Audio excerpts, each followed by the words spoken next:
یہ ایک نظم دیا، اور رمضان المبارک پہلا ہمارا حصہ مکمل ہو گیا، دوسرے کی طرف میں آگے بڑھ رہا ہوں کہ محبت الہی سے، عبادت الہی سے اطاعت الہی کی خوشبو آتی ہے، اس کی خیرات ملتی ہے، اور اطاعت الہی سے ذکر الہی کی خیرات ملتی ہے، ذکر الہی سے محبت الہی کی خیرات ملتی ہے، اور محبت الہی سے جو رب کائنات کی معرفت، نسبت اور قربت کا ذریعہ بنتا ہے، رضا کا ذریعہ بنتا ہے، وہ خشیت الہی ہے۔ اور سارا رمضان المبارک ہم نے یہی کیا ہے، ہم نے عبادت کی ہے، اطاعت کی ہے، ذکر کیا ہے، اور محبت میں صبح کو بھی جاگے ہیں، سارا دن بھوکے بھی رہے ہیں، اور سارا ماہ اس کی محبت اور خشیت میں ہم نے قرآن بھی سنا ہے۔ ساری اپنی ترجیحات تبدیل کر کے، چینج کر کے، ہم نے صرف اس کی معرفت کے لیے، اس کی قربت کے لیے، اس کی رضا کے لیے، اس کی محبت اور اس کے عشق کی خاطر ہم نے یہ سارا کچھ کیا۔ حاضرین محترم، یہ وہ راستہ ہے جو تحریک منہاج القرآن ہمیں عطا کرتی ہے۔ اور پھر آج ہر کوئی دعویٰ کرتا کہ ہم توحید والے ہیں، تحریک منہاج القرآن بھی دعویٰ کرتی ہے کہ ہم بھی توحید والے ہیں، پر کون سی توحید؟ حاضرین محترم، ایک توحید کالی ہے، کالا کالا رسول اللہ کی، اور ایک توحید حالی ہے کہ جو رب کی محبت، معرفت، عشق کے اندر حال پیدا کرتی ہے، وہ توحید تحریک منہاج القرآن اپنے ورکرز کے اندر پیدا کرنا چاہتی ہے۔ حاضرین محترم، اس لیے حضور قائد محترم فرمایا کرتے ہیں کہ تحریک منہاج القرآن ایک دھوبی گھاٹ ہے، جو یہاں پہ آتا ہے اس کی روح کے جو کپڑے ہیں، میل ہے، کچیل ہے، اس کو دھو دیا جاتا ہے۔ یہ وہ دھوبی گھاٹ ہے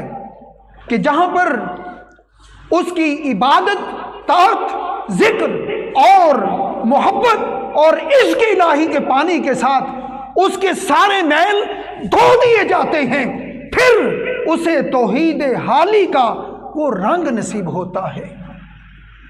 حاضرین محترم، آئیے احادیث مبارکہ کی روشنی میں، مجھے محترم سرپرست صاحب نے 25 منٹ کا ٹائم دیا ہے، بس اس کے اندر ہم اس کو کمپلیٹ کریں گے۔ خشیت الہی۔ حاضرین محترم، اگر ہم احادیث مبارکہ کی روشنی میں دیکھیں تو حضرت انس رضی اللہ تعالیٰ عنہ سے مروی ہے کہ حضور نبی اکرم صلی اللہ علیہ وسلم نے فرمایا کہ دوزخ میں سے ہر ایسے شخص کو نکال دو، ہر ایسے شخص کو نکال دو کہ جس نے ایک دن بھی مجھے یاد کیا، میرے خوف سے کہیں بھی مجھ سے ڈرا، جو میرے خوف سے ڈر گیا، اور جس نے صرف میری خاطر، صرف میری رضا کی خاطر میرا ذکر کیا، تنہائی میں بیٹھ کے، صرف وہ تھا یا بندہ تھا، اس نے ذکر کیا اور پھر ڈر گیا، آقا دو جہاں صلی اللہ علیہ وسلم نے خوشخبری عطا فرما دی۔ حاضرین محترم، یہ حاصل ہے رمضان المبارک کی عبادتوں کا، ریاضتوں کا، سماعتوں کا، تلاوتوں کا، اللہ کے ذکر کا۔ اگر یہ نصیب نہیں ہوا تو پھر سمجھیں کہ ہمارا یہ رمضان فروٹفل نہیں ہوا، کچھ پلے نہیں پڑا۔ آقا دو جہاں صلی اللہ علیہ وسلم نے خوشخبری عطا فرما دی کہ دوزخ میں سے ہر اس شخص کو نکال دو جو رب سے ڈر گیا اور صرف اس نے میری خاطر میرا ذکر کیا۔ اور پھر حضرت عبداللہ بن ابن مسعود رضی اللہ تعالیٰ عنہ سے مروی ہے، حاضرین محترم، یہ احادیث مبارکہ آپ تک پہنچانے کا مقصد یہ ہے کہ ہم توحید مانتے ہیں جو آقا کے گھر سے نصیب ہوئی ہے، آقا کے جوڑوں میں نصیب ہوئی ہے، جو آقا دو جہاں صلی اللہ علیہ وسلم نے ہمیں عطا کی ہے۔ وہ توحید جو دل کے اندر رقت پیدا کرے، وہ توحید جو آنکھوں کے اندر نمی پیدا کر دے، جو روح کے اندر سرور پیدا کر دے، وہ توحید جو آقا دو جہاں صلی اللہ علیہ وسلم نے ہمیں عطا کی ہے۔ آقا دو جہاں صلی اللہ علیہ وسلم نے فرمایا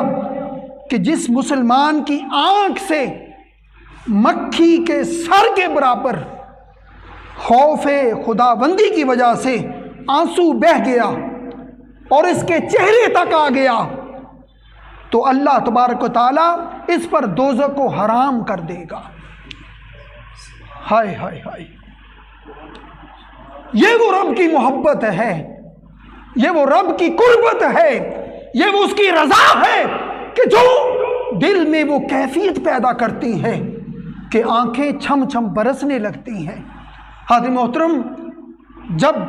بندے کو کسی کام میں لذت آتی ہے نا،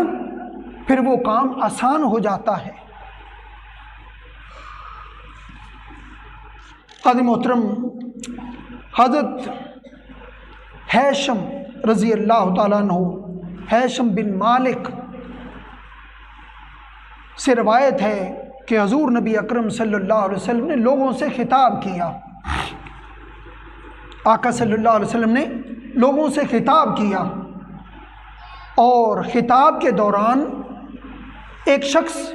جو آپ کے سامنے بیٹھا تھا وہ رو پڑا، اس کی آنکھوں سے آنسو آ گئے۔ اس پر حضور نبی اکرم صلی اللہ علیہ وسلم نے فرمایا، آج تمہارے درمیان وہ مومن موجود ہے جن کے گناہ پہاڑوں کے برابر ہیں تو انہیں اس شخص کے رونے کی وجہ سے بخش دیا جاتا۔ آپ کے درمیان کوئی شخص ایسا بیٹھا ہے جس کے گناہ پہاڑوں کے برابر ہیں، وہ بھی اگر اس مجلس میں بیٹھا ہے تو اسے رونے والے کے آنسو کے صدقے رب کائنات اسے بھی بخش دیں گے۔ ہائے ہائے ہائے، اس کی وجہ یہ ہے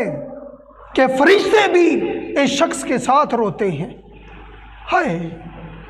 فرشتے بھی اس شخص کے ساتھ روتے ہیں، کیوں؟ اس کے دل میں رب کی معرفت آ گئی ہے، اس کے دل میں رب کا نور اتر آیا ہے، اس کے دل میں رب کا خوف اتر آیا ہے۔ پس ایک لمحہ رب کا جب خوف آتا ہے تو آنکھیں برس پڑتی ہیں، اور اس کے ساتھ رو رہی ہیں فرشتے اور دعا کر رہے تھے، اے اللہ نہ رونے والوں کے حق میں رونے والوں کی شفاعت قبول فرما لے۔ حاضر محترم، حضرت ثابت بن سرحہ فرماتے ہیں کہ حضور نبی اکرم صلی اللہ علیہ وسلم کی جو دعوات مبارکہ، جو دعائیں تھیں، آقا صلی اللہ علیہ وسلم کی جو دعائیں تھیں، بس موضوع مکمل ہو گیا۔ آقا صلی اللہ علیہ وسلم نے فرمایا کہ آپ یہ دعا کیا کرتے کہ اللہ مجھے ایسی آنکھیں عطا کر کہ جو تیرے حضور زور سے برسنے والی ہوں، ایسی آنکھیں عطا کر کہ جو تیرے حضور برسنے والی ہوں۔ یہ آقا صلی اللہ علیہ وسلم دعا فرمایا کرتے، اور پھر آقا صلی اللہ علیہ وسلم فرمایا کہ اور برستے آنسوؤں کے ساتھ روئیں، تیرے عذاب اور عطاب سے خوف زدہ ہوں، اس سے قبل کہ آنسو خون بن جائیں اور داڑے انگارے یعنی عذاب میں مبتلا ہوں، اور اس عذاب کا ڈر خوف دل میں پیدا ہو جائے، تاکہ آنکھیں آنسوؤں کے ذریعے اس آگ کو بجھائیں۔ حاضر محترم، یہ ہے وہ آقا دو جہاں صلی اللہ علیہ وسلم کی دعا۔ آقا رب کے حضور دعا کرتے کہ مولا رونے والی برسنے والی آنکھیں عطا فرما۔ اور پھر حضرت زید بن ارقم رضی اللہ تعالیٰ عنہ بیان کرتے ہیں کہ ایک آدمی نے عرض کیا یا رسول اللہ میں دوزخ سے کیسے بچ سکتا ہوں، میں دوزخ سے